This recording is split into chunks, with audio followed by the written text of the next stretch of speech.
Hello বন্ধুরা, আমি সায়ন্তিকা আর review আমার আরেকটা মিনি ব্লগে তোমাদের সবাইকে স্বাগত। কেমন আছো বলো? আগের ব্লগে তো তোমরা দেখলেই যে আমরা ওলাতে উঠে পড়েছি, আর ওলাতে উঠে প্রায় 1 ঘন্টা 15-20 মিনিটের মধ্যে আমরা হাওড়া পৌঁছে গেছি, যেটা সত্যি অবিশ্বাস্য একটা ব্যাপার। কারণ আর কিছুই না, কারণ শনিবার দিন রাতে প্রচুর জ্যাম থাকে কলকাতার রাস্তাঘাটে। তারপরে আমরা সায়েন্স সিটি অবধি তো মানে মোটামুটি ভালোই ট্রাফিকটা পেয়েছি, ট্রাফিক মানে সিগন্যাল পেয়েছি আর কি। প্রত্যেকটা সিগন্যালে দাঁড়াচ্ছে একবার করে করে। গাড়িতে আস্তে আস্তে আমি একটু ঘুমিয়ে নিয়েছিলাম মানে ঘুমিয়ে পড়েছিলাম গো। আর সেই ঘুমিয়ে পড়াটাকে দেখো কি সুন্দর করে শুভ কভার করে নিয়েছে, করে আমাকে দেখাচ্ছে পরে, বলছে এটা কিন্তু তুমি দেবে ব্লগে, তুমি ঘুমাচ্ছ সেই প্রমাণটাও রইলো। আসলে দুপুরে ঘুমায়নি তো, তাই এত হাওয়া দিচ্ছে চোখটা জাস্ট লেগে গেছিলো। আর ফাঁকা রাস্তাঘাট, কি সুন্দর মা ফ্লাইওভার দিয়ে নেমে ইডেন গার্ডেনের পাশ দিয়ে যাচ্ছি। শুনেছি কালকে নাকি ইডেনের খেলাও আছে, তাই জন্য কি সুন্দর কেকেআরের মানে ওই জার্সি কালারে সাজিয়েছে।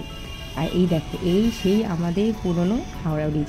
রাত্রিবেলা হাওড়া ব্রিজ দেখেছি অনেক দিন অনেক আগে হয়ে গেছে। এই লাইটিংগুলো আমি দেখিনি, তাই লাইটিংগুলো দেখতে দেখতে খুব ভালো লাগছে।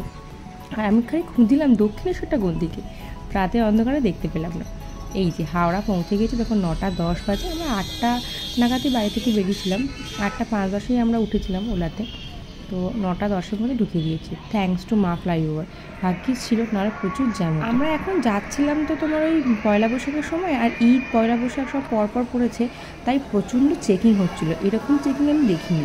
আমাদের 23 নম্বর প্ল্যাটফর্মের ট্রেন থাকার কথা, তা আমরা ওরকমভাবেই ওই নাম্বারের দিকেই ঢুকেছিলাম। কিন্তু দেখো, বড় বড় ট্রলি, আমাদের পিট ব্যাগগুলো সব চেক করতে হয়েছে।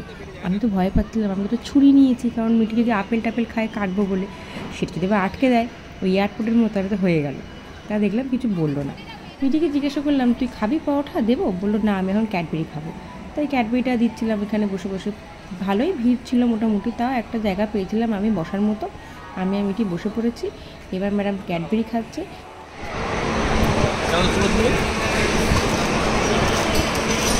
কি শান্ত বাচ্চাটা দেখো।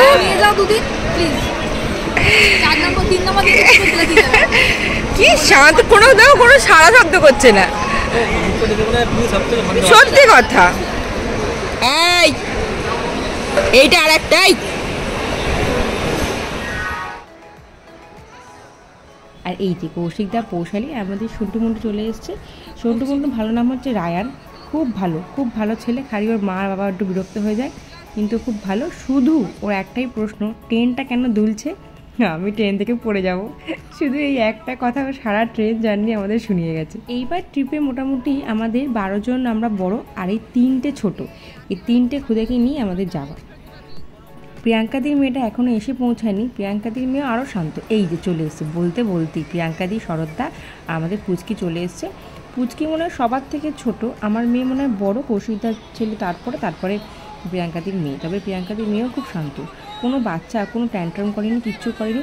সব বাচ্চাই একটু অন্য জায়গায় গেলে একটু প্রথম মানে একটু নিজেরাও বিরক্ত হয়, তো ওইটুকুনি বিরক্ত বাচ্চারা দেখাবে, ওটা নিয়ে কোনো প্রবলেমই হয়নি আমাদের। আমরা সবাই মিলে বেশ সুন্দর করে ঘুরেছি।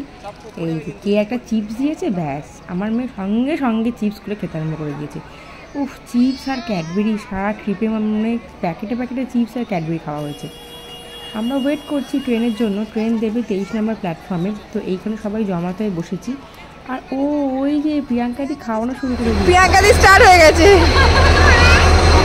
ওই বাবারে, আমি খাবো, মুখে ঢোকাতে পারলে হয় একবার। চলো, আমাদের ট্রেনটা দিয়ে দিয়েছে। আমাদের 10:40 ট্রেন ছিল, তো প্রায় আধ ঘন্টা আগেই দিয়েছে। তো আমরা সমস্ত কিছু প্যাক করে এবার এগোচ্ছি ট্রেনের দিকে। প্রবলেমটা হচ্ছে, ট্রেনটা তো ঠিকঠাক টাইমেই দিয়েছে, আর আমাদের বগিটা হচ্ছে একদম সামনের দিকে, B2 বোধ হয়, না B5। তো আমরা এই ট্রলি ফলি নিয়ে বাচ্চা কাচ্চা নিয়ে ছুটেছি, আর হাঁটছি মনে হচ্ছিলো জাস্ট হেঁটেই আমরা পুরী পৌঁছে যাব। এই কোথায়, তারপরে ট্রেনটা খানিকক্ষণ পরে দেখি শেষ হয়ে গেল। তারপর দেখি না, টার্ন নিয়ে দাঁড়িয়ে আছে। ওরে বাবারে, এইটাই মনে হচ্ছে আমাদের। এই যে এসি, চলো উঠি। এসি সাধারণত লাগে না, আমরা যখন আগে গেছিলাম না পুরীতে, নন এসিতেই যেতাম, কিন্তু বিশেষ করে হেভি ঠান্ডা লাগতো, কারণ নাতিশীতোষ্ণ অঞ্চল দিকে যাচ্ছে তো। রাত্রিবেলা এত হাওয়া দিত, রীতিমতো মানে চাদর কম্বল সব গায়ে দিয়ে শুতে হতো।